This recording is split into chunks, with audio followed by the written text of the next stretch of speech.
Subclassing is about to hit ESO and give us so many more options when it comes to creating your own perfect build. One of those builds I've always wanted to make is the ultimate pet build, putting together my own unstoppable army and filling the screen with minions at all times.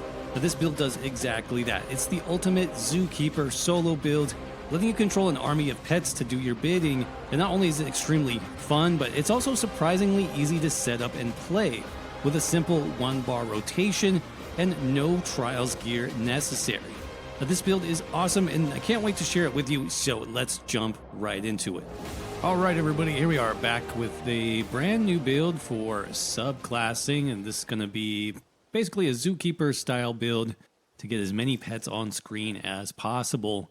This is just one of the cool options that subclassing is going to let us do in update 46. So yeah, this is my version of it. You can see we have 3 permanent pets.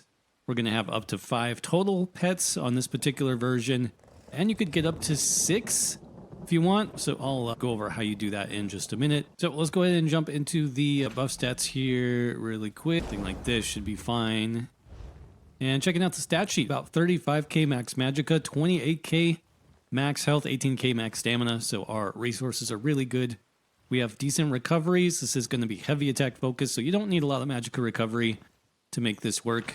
We do have very good weapon spell damage, as well as crit chance and resistances. A couple different options here will help improve that. Now you do want 64 points into max magicka. This is going to be a magicka focused build primarily. Thief, Mundus stone, just to max out that crit chance as high as possible. In terms of our food, Bewitched Sugar Skulls is going to give us a lot of overall stats, as you saw, plus extra health recovery is going to be nice for survivability as well. Tons of other minor and major buffs. You probably know what that means, but we'll talk about that when we get to the gear sets in just a few minutes. Now, in terms of potions, you can use a basic magicka potion. You really don't need a lot of sustain, as I said. Even a basic health potion as kind of like a mini burst heal, plus some extra health recovery is nice. What I'm using is armor potions, just for more difficult content. I'll have the recipe for that one over on the written guide. But basically that gives you an extra 50 to 80 spell and physical resistance on top of the major resolve, which we already have. So the build feels quite tanky. It's a nice option, like I said, for more difficult content. But for basic stuff, you know, magicka or health potion, completely fine. Finally, for the race, I'm using High Elf in this case. We get some good magicka and stamina sustain, whichever is going to be lowest. We also take 5% less damage when channeling, which is going to be very nice on this build. We increase our max magicka pool by a huge 2,000 there, and then the 258 weapon and spell damage. So this is a really nice offensive option for this one. Of course, Khajiit, Dark Elf, those sort of magicka-focused races, any of those would be completely fine for this particular build. I think that covers the basics, so let's talk about the gear sets next. And let's actually start by talking about the Mythic, because I wanted to kind of prove with this one that Oaken Soul Ring is still pretty good, even for subclassing. So you can make use of this on one-bar builds with the subclassing feature, and for some builds, it's going to be completely fine. It's going to obviously make the build a lot easier to play, a lot simpler. So something like a pet build where, you know, you don't have to cast too many abilities, I think it makes a lot of sense. This is honestly one of the easiest builds I've ever played, and it works really well. So this is going to give you, obviously, a lot of buffs, minor and major, all across the board. It's going to give you your major damage buffs, resistances, Empower, making our heavy attacks even better, so we can weave in those heavy attacks between our pet abilities. And yeah, it just overall really simplifies things quite well. If you need help picking this up, I will have this linked in the written guide as well, how to get the Oaken Soul Ring. It's really worth picking up, especially if you like the one-bar playstyle. But going along with that, our heavy attack set, Sergeant's Mail, is going to be our first 5-piece set on this build. And this is just amplifying those heavy attacks, like I said, in between casts of those pet abilities to deal more damage. You get some good survival stats too, which is great for soloing. So like max health, health recovery, weapon and spell damage is not bad either. And yeah, this is a dungeon set, but it is from the base game, so it's pretty easy to farm. I do recommend you pick it up actually if you like the heavy attack playstyle, because it is so powerful and fairly easy to get. But yeah, we're going to be using the lightning staff here as our primary weapon, with the precise trait and the shock glyph on there. for a little bit of extra damage. That'll be 2 pieces because it's a 2-piece weapon, or 2-handed weapon rather. Combining this with the heavy chest, so that's going to bring us up to 3 pieces. And then just 2 pieces of jewelry, so a necklace and a ring is going to round out our 5 pieces of Sergeant's Mail. Bloodthirsty there with the weapon and spell damage glyph for all your jewelry pieces, including the Oaken Soul ring, by the way. That's going to be preferred. Now let's talk about pets for a little bit. One of the coolest pets you can get from sets is the Maw of the Infernal. Now, this is another base game set, monster set, so it's going to be the helmet and shoulder. And you can see here, when you deal damage with a light or heavy attack, which is perfect for this build, you have a 33% chance to summon the fire-breathing Daedroth for 15 seconds, and it does flame damage every 2 seconds. So I like how this procs very easily off heavy attacks, which we're just going to be doing anyways in between our pet skills. So you'll have an extremely high uptime on this pet. He does decent damage as well, I would say, but I'll give you an option for a little bit more damage if you don't want to run the monster set. But I just thought this was kind of a fun way to really go with the pet theme. Is also like a Daedric pet, so it kind of matches the Sorcerer pets, which you can see that we're using, plus the skin on the bear. So yeah, that's going to be our monster set. So I'm using 2 pieces of light here, Divines, Max Magic for the glyphs on those. Yeah, that's going to be our monster set. Since we're running a monster set, a 5-piece and a mythic, it does make things a little bit tricky. How I decided to do this was I'm actually running an additional 2 pieces Armor of the Trainee, and this is actually perfect for this build. It gives me max health and max magicka. Both of those will scale up my damage shield, which I'm using to make the shield stronger.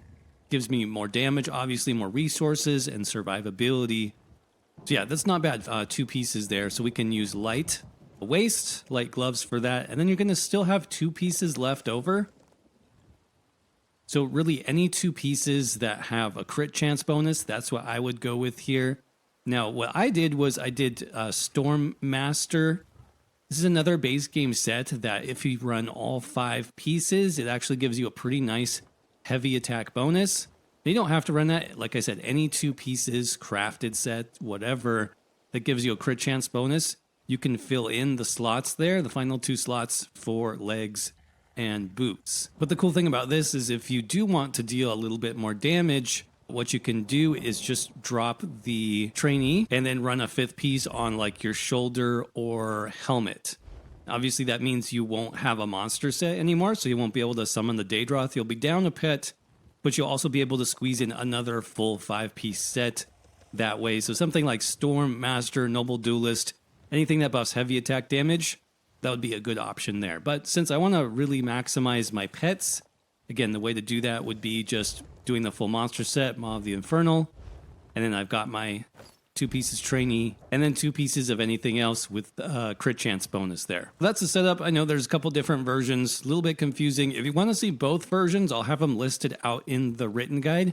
Link for that is going to be down below in the description and the pinned comment. All right, let's talk about skills next and what makes this really interesting. Let's start by talking about subclassing. So subclassing obviously is going to let you mix in skill lines from different classes. Now, Daedric Summoning, I started this build as a Sorcerer, by the way, so the base class is Sorcerer. This gives you probably the most options when it comes to pets. So those that really want that pet build playstyle still, you're probably going to start with the Sorcerer and Daedric Summoning. That's just kind of the best way to go. This gives you multiple pets to use, some buffs for pets as well. It gives you a nice damage shield and also some nice passives. So it's not the best for damage, but it is kind of the best in terms of a pet playstyle. So that is where I recommend you start. Now, obviously, you can see in the background, I've got my bear pet, which is the Warden Ultimate, and that's coming from Animal Companions, the Warden skill line. This is another permanent pet. It's just like the Sorcerer pets where you would need to, double bar it if you were using both skill bars. But yeah, this is just another permanent pet that really meshes well with this particular build.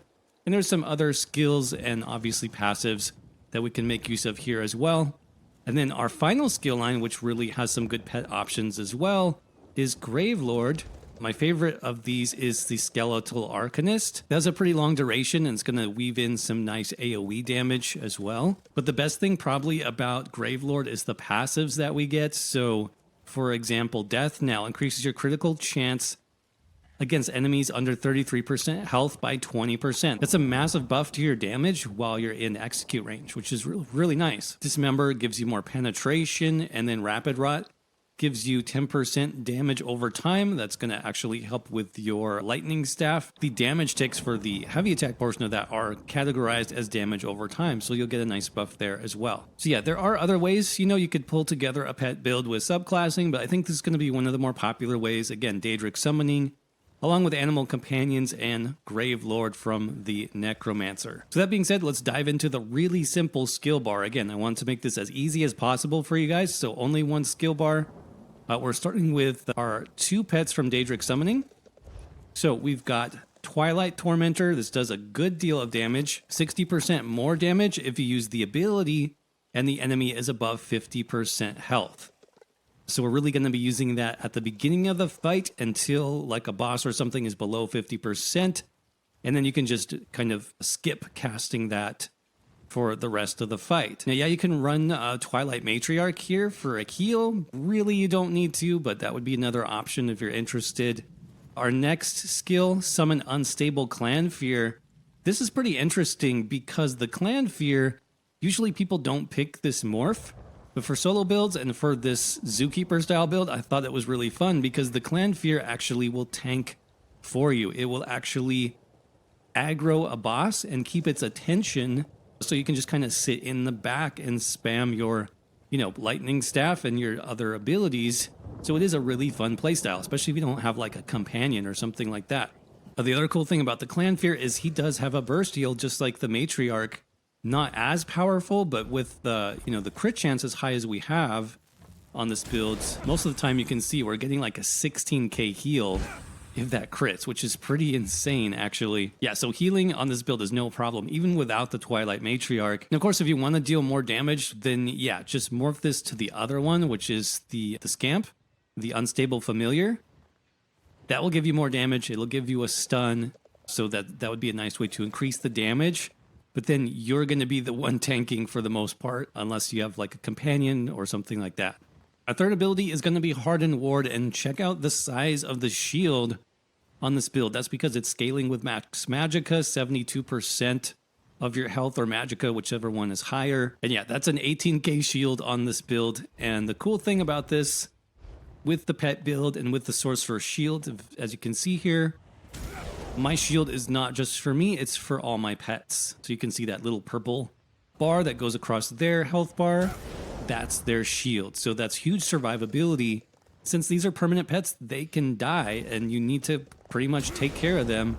And so Hardened Ward is a really great way to do that. The other morph here is a lower shield, but it gives you a little mini heal, plus some extra like recovery buffs, I think, which we really don't need. So yeah, Hardened Ward, definitely the way to go there. Next up, we have our only Grave Lord ability right now, Skeletal Arcanist, like I said. It's just a nice damage dealing skill. It's not a permanent pet. It's basically a 20-second pet, so this is what it looks like. It's going to kind of add to our pets here. I don't think the Arcanist can actually die. It also doesn't take the shield, and it doesn't have a health bar, but, so that's kind of a timed pet. But yeah, I think it kind of fits the theme. It fits my crew here, basically, so I'm good with the Arcanist. Now, the other thing you could do from Gravelord is you could use either version of Blast Bones. The Gravelord's Sacrifice skill gives you a nice buff to damage over time. Remember, that does affect the heavy attack damage ticks of your lightning staff. You could also go with Blighted Blast Bones, which would be technically like another pet for this build. But that having, a 3-second duration, essentially, it's going to make the rotation a lot more difficult on this build.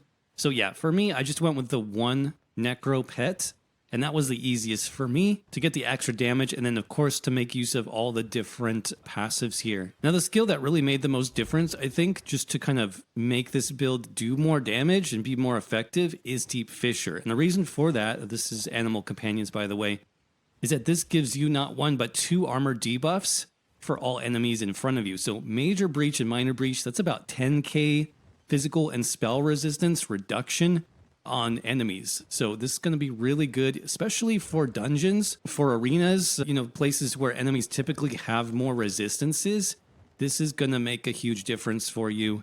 The nice thing about Deep Fissure is it does cast itself multiple times, and it's a nice long duration on those debuffs. So it fits the rotation. It's really simple to add in. So yeah, I do recommend Deep Fissure there. And then our final ability here, the Eternal Guardian. That's the Bear Pet ultimate. Now, I'm sure the other version, Wild Guardian, probably does a bit more damage due to status effects there. But I like how the Eternal Guardian does respawn when killed. And since we have 3 pets to manage, permanent pets that can each die, that does help out a lot. The Bear Pet can take your shield, it can take healing as well, so it just kind of fits in really nice with this build. Yep, that's the setup, and again, check the written guide, link down below. You can see all the skills, as well as any of the alternate skills that I mentioned and where to get them from. But yeah, you guys, super simple build, and this one is even more fun to play, so let's do a quick demo on a world boss here.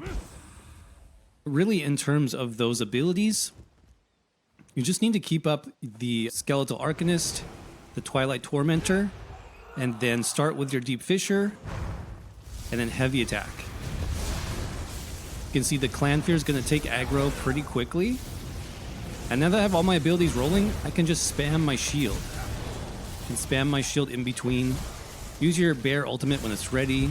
Use Deep Fissure when it's ready. And then recast Arcanist and Twilight, and that's pretty much it. Now I have my health bars turned on, just so I can see a little bit better. I can use the Clanfear heal when he gets low like that. There's an instant heal for him. And yeah, I'm pretty much just maintaining my skills, watching my buff timers as they roll off. Remember, I don't have to use Twilight anymore. This boss is under 50%. Anytime I'm not casting a heal or a skill, I'm doing Hardened Ward just to keep their damage shield up. There's another heal. I'll do a shield and a heal here, and then more heavy attacks. But yeah, that was it. Like, super simple rotation. You can just hang back, deal damage, and not really worry about anything. Champion points, again, quickly. You can find these in the written guide, but just to go over the slotted options here, in the green tree, we've got Steed's Blessing, Master Gatherer, Gifted Rider, and Warmount. In the blue tree, you definitely want to start over here with Weapons Expert, since we are doing a lot of damage, the majority, in fact, from heavy attacks. 20% bonus. Heavy attack damage is huge on this build. Then follow that up with Fighting Finesse. Then Deadly Aim, that's going to buff your Lightning Staff as well. And then we've got Wrathful Strikes here for the 4th slotted star. And then in the red tree, Rejuvenation, Fortified, Boundless Vitality. And then for the 4th star, you actually have some interesting options here. I prefer to do Bastion. That's going to increase the size of that massive shield that we have using Hardened Ward, so that's pretty good. If you want to make your rotation, though, even simpler, what you can do is invest in Strategic Reserve. This gives you health recovery based on your ultimate, so what you could do is just use the Bear Pet without casting its ability, max it out at 500, and then you have 1500 extra health recovery, and that scales with all of our buffs as well, like with the Oaken Soul Ring and our potion. You can get a ton of extra health recovery, which basically serves as automatic healing on the build. So yeah, that's another nice option for the red tree as well. Again, all this will be in the written guide. I have it listed out 300, 600, 900, and 1200 champion points, so no matter what level you are at, there'll be something there for you. If you're curious about the outfit style, it's actually a costume. This is the Jester's Daedroth suit. So basically, I'm just part of the pack, fitting in with all my minions for this build. All right, everybody, that's going to wrap things up for the new solo Zookeeper build for ESO subclassing. Hope you guys enjoyed this one, and it gave you some new ideas to try out for yourself once subclassing goes live in ESO very, very soon. As always, don't forget to check out the written guide for even more details on skills, passives, alternate gear, champion points, and much more. Link for that will be down below. If you got anything at all out of this video, do me a favor and crush that like button to let YouTube know to share this video with others. It is much appreciated. And as always, I hope you're doing well. Stay safe out there, and I will see you around in the next video.